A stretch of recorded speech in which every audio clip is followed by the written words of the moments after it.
पूज्य गुरुदेव श्री श्री 108 स्वामी रामदास जी, मंच पर आसीन मास्टर साहब के परम आदरणीय पिताजी, और इस जो कार्यक्रम को जो कि मूर्त रूप प्रदान किया दोनों मास्टर साहब और मंचासीन हमारे सभी कीर्तन मंडली लोग, नीचे में उपस्थित हमारी सभी बच्चियां, माताएं, बहनें और पुरुष वर्ग, सम्माननीय सुनील बाबू मास्टर साहब, बहुत दिन पर हम उनका चेहरा देख रहे हैं बड़ारे से। सबों को मेरा साधुवाद। यह सौभाग्य कभी कभी मिलता है। तो कल ये कार्यक्रम शुरू हुआ, आज समापन की ओर है और हम कुछ कम समय में ही बहुत कुछ दे देना चाहते हैं, क्योंकि फिर ये मौका कब मिलेगा कहना मुश्किल है। तो कल हमने योग के संबंध में बताया था कि योग का सामान्य अर्थ होता है जोड़ना। जोड़ना मतलब एक दूसरे के बीच प्रेम स्थापित करना, चाहे वह स्वयं का हो, और स्वयं के साथ जैसे हमारे अंदर आत्मा है और मन है, और दोनों का दो चाह है। मन संसार की ओर हमें ले जाता है, आत्मा हमें जो है सो अंतर्मुखी अपने स्वरूप में स्थित करता है। इसका दो, एक आंतरिक रूप है, एक बाह्य रूप है। और जब ये 5 तत्व और 25 प्रकृति, 3 गुण 4 अंतःकरण मिल करके और इसमें ये आत्मा विराजमान हुआ, तो दोनों की परम आवश्यकता है। इसके आंतरिक स्वरूप को भी जानना जरूरी है और बाह्य स्वरूप का जो हमारा विस्तार ये संसार है, इसमें भी हमें कार्य करना होगा। और इस दोनों का समन्वय मन और आत्मा करना है। दोनों, मन अगर इसका पावर है, ये आत्मा अगर इसकी शक्ति है, तो मन इसका संचालन है। तो हमें मन और आत्मा के बीच जो समन्वय करता है, एक रूपता लाता है, वह योग से संभव है। तो यह तो मेरे खुद के ऊपर, शरीर के ऊपर घटित हुआ, और इस चीज को हमको जो है सो परिवार, समाज, राष्ट्र, हर जगह इसको हमको लागू करना है व्यापक अर्थ में। योग के आदि गुरु मच्छिंद्र नाथ, योग के आदि गुरु मच्छिंद्र नाथ थे, शायद सब लोग जानते होंगे। मच्छिंद्र नाथ कौन थे? गुरु गोरखनाथ के गुरु महाराज थे। तो मच्छिंद्र नाथ ने कहा कि वेद रूपी योग जो है सो वेद रूपी कल्पतरु का अमर फल है। क्या कहा? कि योग जो है सो वेद रूपी योग जो है सो वेद रूपी कल्पतरु का अमर फल है। इससे मानव के त्रय विधि ताप नष्ट होते हैं। त्रय विधि ताप, आदि दैविक, आदि भौतिक और आदि दैविक, आदि भौतिक, दैविक और भौतिक, 3 ताप है ना। तो मतलब ये दैविक और भौतिक ताप को नष्ट करता है। ये गुरु मच्छिंद्र नाथ का कहना है। फिर से हम एक बार दोहरा देते हैं कि योग जो है सो वेद रूपी कल्पतरु का अमर फल है, और यह दैहिक, दैविक, भौतिक तीनों तापों को नष्ट करने में पूर्णतः सक्षम है। बशर्ते इसको हमको अपने अंदर जो है सो अनुकरण करना होगा, इसके साथ हमको चलना होगा। इस पर महर्षि पातंजलि, जो कि अष्टांग योग के अधिष्ठाता हैं, उन्होंने कहा कि चित्त वृत्ति का निरोध ही योग है। चित्त वृत्ति का निरोध ही योग है। हमारा चित्त वृत्ति क्या है? हमारे शरीर में 4 अंतःकरण है, मन, बुद्धि, चित्त और अहंकार। तो चित्त क्या है? Memory power. हमारे अंदर जितनी भी जन्म जन्मांतर के अच्छे बुरे कर्मों का जो है ना वह मेमोरी पावर है, चित्त वृत्ति। और इस चित्त वृत्ति के कारण ही हम कभी अच्छे सोचते कभी बुरे सोचते हैं। अकारण हम अच्छे काम कर रहे हैं, एकाएक हम बुरे काम भी कर रहे हैं। तो वह क्यों होता है? वह जैसे जैसे मेरे अंदर सामने आता है वो हमसे करा लेता है। तो योग हमें क्या करता है? इस चित्त वृत्ति का निरोध करता है, चित्त वृत्ति का निरोध करता है। हालांकि अभी आप लोगों को एक क्रिया यहाँ नहीं बताया गया जो कि बहुत ही योग का इम्पोर्टेंट चीज है, वो है योग निद्रा। आप लोग मोबाइल का युग है, सब योग निद्रा देख लीजिएगा। निरंजनानंद सरस्वती योग विद्यालय बिहार के यानी योग निद्रा पर बहुत जोर देते थे और सब लोगों को योग निद्रा करना चाहिए। अपने अपने घर में भी कर सकते हैं। अगर योग निद्रा आप लगातार 1 महीना तक नियमित रूप से कर लें तो आपके अंदर चित्त वृत्तियां जितनी भी चंचल है, जितना भी अच्छे बुरे हैं, सब डिलीट हो जाएगा। जैसे कोई चीज रहता है हम लोग मोबाइल में डिलीट करते हैं, तो योग निद्रा हमारे चित्त वृत्ति को डिलीट करके हमको पूर्णतः सफेद कागज की तरह बना देता है। तो ये हमने बताया आपको कि महर्षि पतंजलि ने कहा कि चित्त वृत्ति का निरोध ही योग है। और जब चित्त वृत्ति का निरोध हो जाता है तो मन क्या हो जाता है? पूर्णतः पवित्र हो जाता है। और जब हम शरीर, मन, बुद्धि और चित्त ये हमारा सभी जो है तो पवित्र होता है, तब हमारे ही अंदर वो आत्मा जो कि सारे शरीर का संचालन कर रहा मेरे सामने प्रकट हो जाता है। उसको हम आत्म साक्षात्कार कहते हैं। उसको क्या कहते हैं? आत्म साक्षात्कार। कबीर ने कहा आत्म ज्ञान बिना सब सुना। क्या मतलब, क्या कहा? घर में वस्तु धरी नहीं सूझे बाहर खोजन जाए। तो वो जो चीज जिसको हम खोज रहे हैं वो कहीं बाहर नहीं, मेरे अंदर है। लेकिन उस चीज को हासिल करने के लिए क्या करना होगा? योग की प्रक्रिया को अपनाना होगा। योग में पतंजलि ने 8 अंग बताया: यम, नियम, आसन, प्राणायाम, प्रत्याहार, धारणा, ध्यान और समाधि। यम से शुरू होता है और समाधि पर खत्म होता है। ये 8 अंग है पतंजलि के अष्टांग योग का। तो हमको इसको करना होगा और इसको साधु से लेकर के सन्यासी से लेकर के गृहस्थ तक सभी करने में सक्षम है। ऐसा नहीं कि तुमको जो गृहस्थ में है उसको साधु बनना है।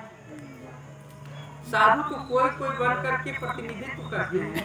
अब जैसे हमारे रामदास बाबा, तो इन्होंने सारे संसार को त्याग दिया और पूरे संसार को इन्होंने अपना घर बनाया।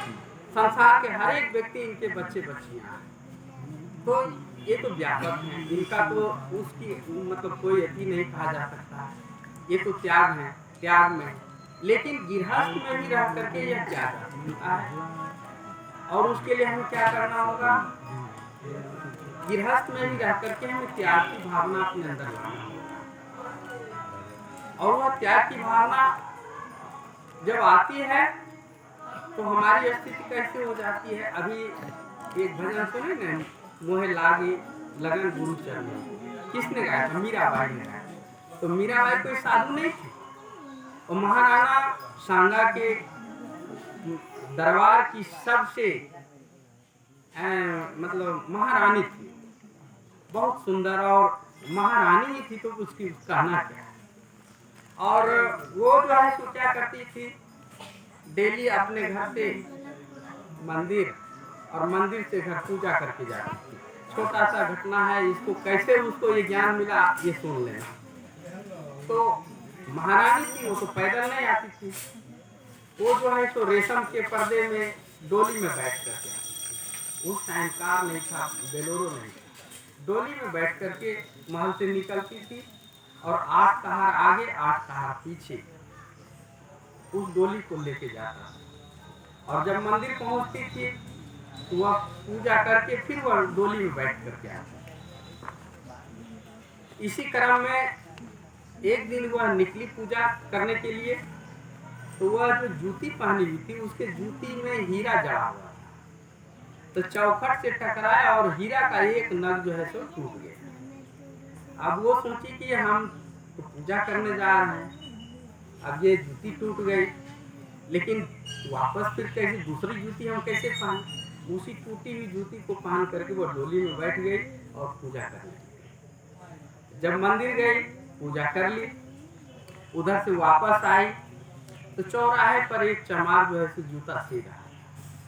तो कहता है कि भाई, कहार को कहता है कि जरा सा डोली को रखो और इस जूती को मरम्मत करा। और वो देखो बहाना था, कुछ मिलना उसको विशेष था, और वो उसी जूती को वह जो है सो डोली रख दिया और वहां सिलाई करने लगा। सिलाई करने के क्रम में उसके मन में देखा कि ये संत रविदास है नहीं, उसके माला देखा गले में। तो वो पूछता है कि आप जो है सो मतलब काम करते हैं जूता सीने का और ये गले में माला है।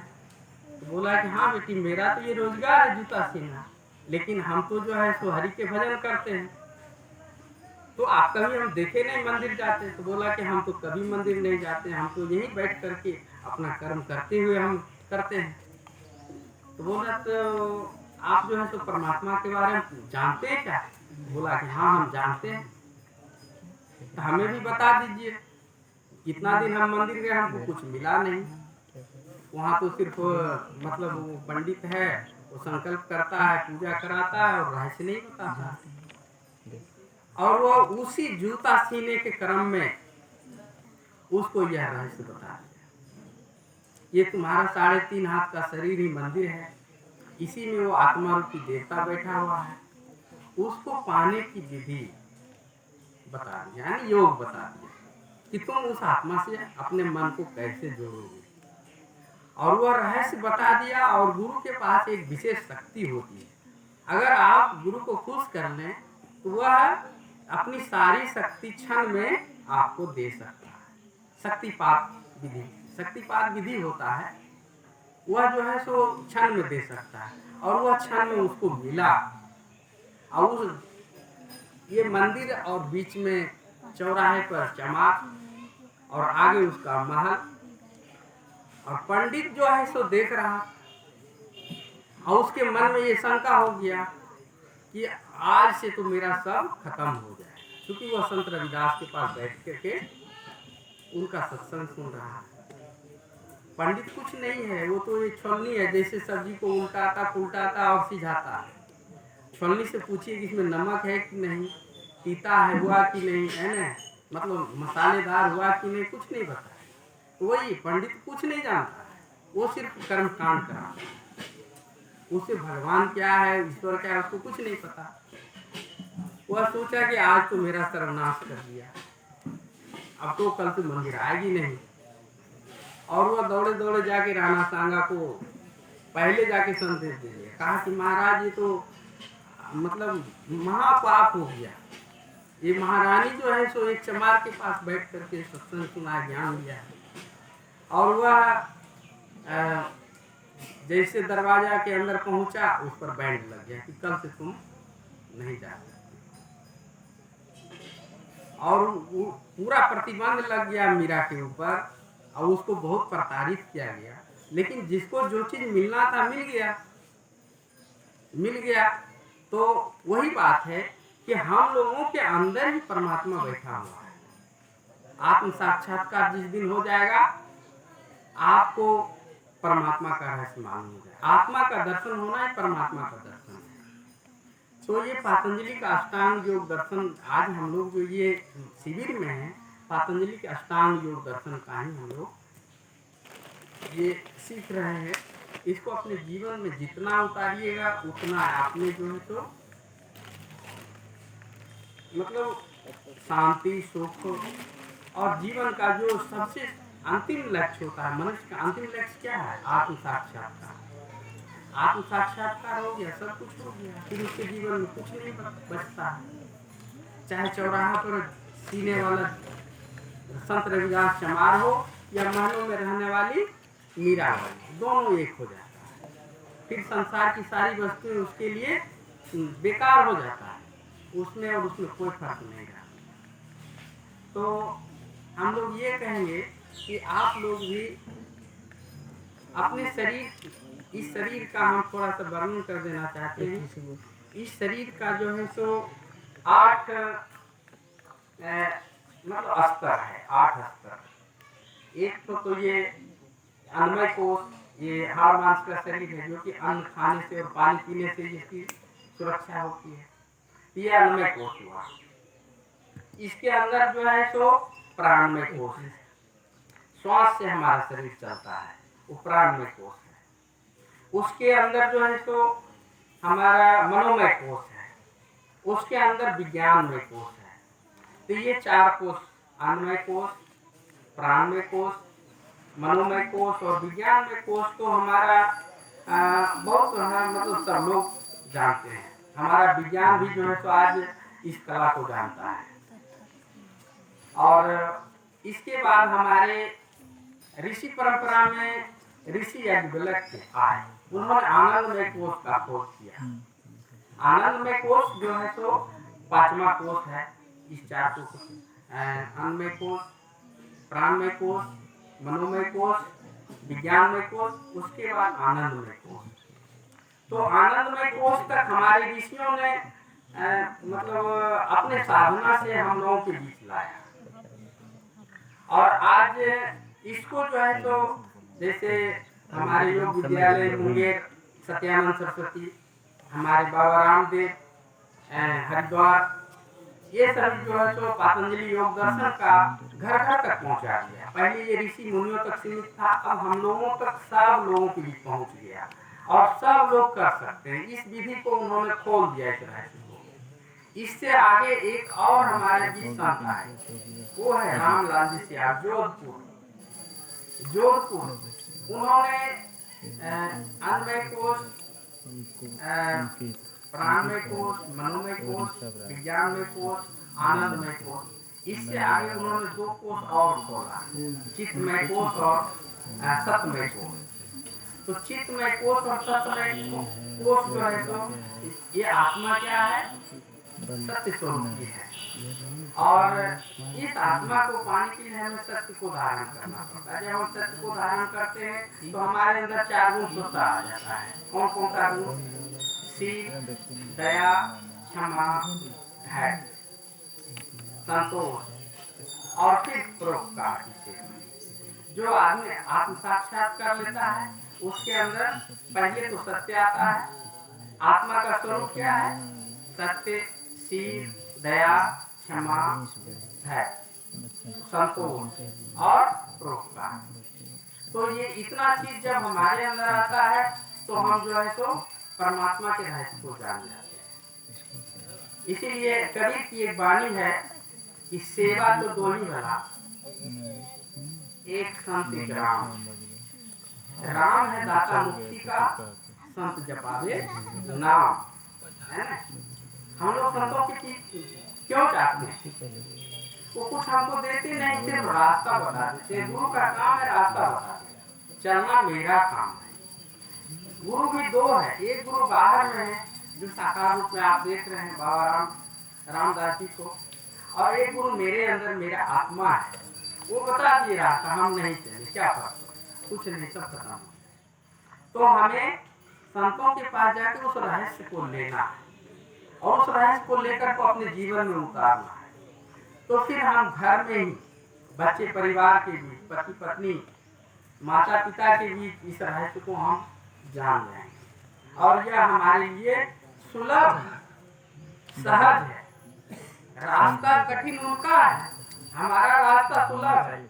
आज वो अकेले हैं, वो बीमार पड़ेंगे तो उनको भोजन कौन देगा, उनकी चिंता है। हम बीमार पड़ेंगे तो हमको चिंता नहीं, इसलिए मेरे घर में मेरी बच्ची है, वो खाना बना के देगी, पत्नी है मेरा सेवा कर देगी, बेटा है खेती देख लेगा, कोई और है कुछ और काम देख लेगा। हम 10 दिन भी बीमार हैं तो कोई बात नहीं, लेकिन एक संत बीमार है तो चूंकि वह यहाँ खुद खाना बनाते हैं, खुद खाना की व्यवस्था करते हैं, तो उनकी ज्यादा दुख है। तो कबीर ने इस पर लिखा कि एक उनकी वाणी है कि वो दोहा है कि मतलब साधु के दुख हाँ है ना वो क्या है कि मतलब राजा दुखिया प्रजा दुखिया है ना साधु के दुख वही दुना दोहा है ना वही है कि कहते राजा हैं दुखिया प्रजा दुखिया साधु के दुख तो दुना है कबीर एको घर में सुख हाँ कोई घर सुना नहीं दुखी तो सब है गृहस्थ भी दुखी है और साधु भी दुखी है तंधर सुखिया काहुन देखा यहाँ से शुरू है कि तंधर सुखिया काहुन देखा जो देखा सो दुखिया और राजा दुखिया प्रजा दुखिया और साधु के दुख दूना ऐसे दोहा है थोड़ा सा हम विस्मित हो रहे हैं। हाँ तो कहने का मतलब हम लोग गार्हस्थ जीवन का जो साधना है वह सरल है। हमारा पूरक मेरे पास है, मेरी बच्ची है, मेरी पत्नी है, मेरा भाई है, और इनके पास पूरक नहीं है। हुआ तो चेला नहीं तो अकेला रहना पड़ता है इनको। तो ये बात है हम लोगों को। तो हम लोगों के जीवन जो है तो इसी जीवन काल में जीते जी हमको इस रहस्य को जानना है। कबीर ने कहा जिए ना तरह मुँह काट रहे। अगर तुम जिंदा में नहीं करा तो मारने के बाद क्या करोगे? इस 13 दिन जो ये श्राद्ध कार्यक्रम होता है उसे क्या होने को है? वो तो पंडित लोग अपना जो है ना एक रोजगार बना लिया है ना, उससे कुछ होने वाला नहीं है। तो हम लोगों को जिंदा में ही करने की कला सीखना है, और जब कला मालूम हो जाएगा जहाँ है वहीं हम मुक्त हो जाएंगे। तो हमने आपको योग के संबंध में ये कहा।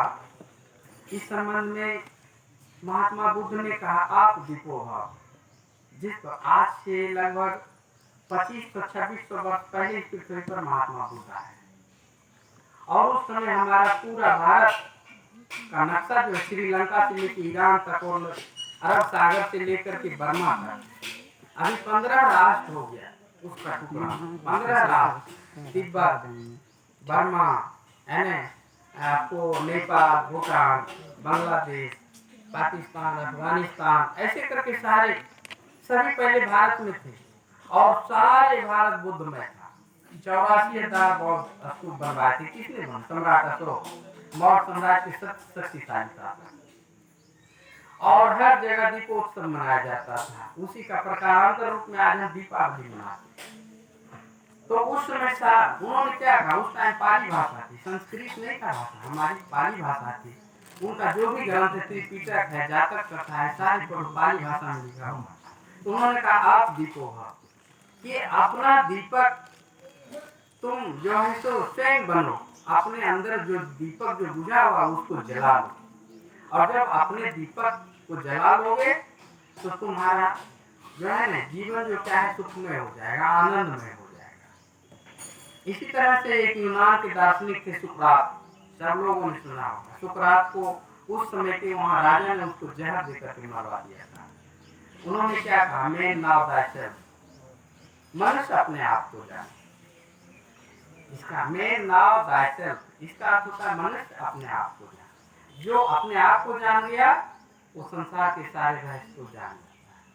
तो हमें भी परमात्मा को जानने के लिए अपने आप को जानना होगा, और अपने आप को जानने के लिए ये अन्नमय कोश से लेकर के प्राणमय कोश, मनोमय कोश, विज्ञानमय कोश, आनंदमय कोश, चित्तमय कोश, सतमय कोश तक जाना होगा।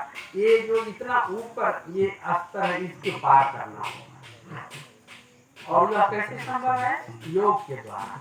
योग में हम लोगों ने अभी सीखा एक मतलब पहला जो हम लोगों को सिखाया गया वो था पवन मुक्तासन, जिसमें कि हम लोग हाथ पैर को ऐसे ऐसे करते हैं, घुमाते हैं, है ना, सर को घुमाते हैं, पैर के एक जोड़ को घुमाते हैं।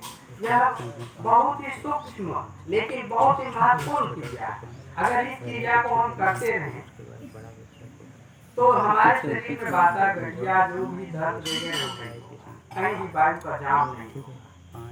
उसके बाद उन्होंने नाड़ी शोधन प्राणायाम सिखाया है ना, अनुलोम विलोम, उसको बाबा रामदेव ने अनुलोम विलोम कहा, और सत्यानंद सरस्वती ने नाड़ी शोधन प्राणायाम, मतलब 72,000 नाड़ियों का शोधन करने की विधि बताया।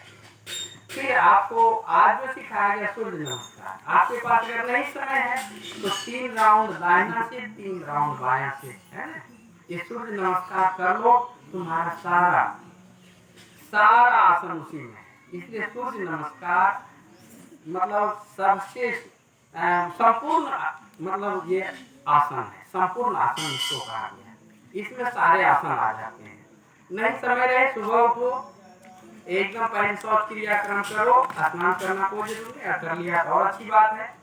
सूर्योदय के समय पूरा उठ करके 12 राउंड दाहिना साइड से, 12 राउंड बायां साइड से 3 बार कर लो, तुम्हारा जो है कल्याण हो जाएगा। और खास करके बच्चियों को जो कि ग्रोथिंग एज में है, जिसका की उम्र अभी लंबाई बढ़ने का है, जो बच्ची नाटी है, अगर सूर्य नमस्कार कर ले तो उसका थायराइड ग्लैंड जो है जागृत हो जाएगा, उसकी लंबाई बढ़ जाएगी। ये योग का जो है बहुत इम्पोर्टेंट, मतलब जितनी जरूरत की चीजें थी आपको बता दी। और 3 ताड़ासन, त्रियक ताड़ासन, कटी चक्रासन, इसको करने से क्या होगा, तुम्हारे पेट की सफाई होगी, जितना भी आंत में फंसा हुआ मल विकार है वो सभी सहजता से निकल जाएगा। तो ये सारी बातों को ये जानकारी हमने दिया। दूसरी बात है कि एक गृहस्थ का योग क्या हो सकता है। एक गृहस्थ का योग है कि अपने घर का काम को समय से संचालित करे, समय से पूरा करे, वही उसका योग है। एक विद्यार्थी का योग क्या है, विद्यार्थी का योग है कि जो उसको सिलेबस है, जिस वर्ग में है, जो जो विषय पढ़ना है, उन सारे विषय को समय के अंदर पूरा कर ले। विद्यार्थी का योग क्या है, अध्ययन करना। विद्यार्थी का योग अध्ययन करना है।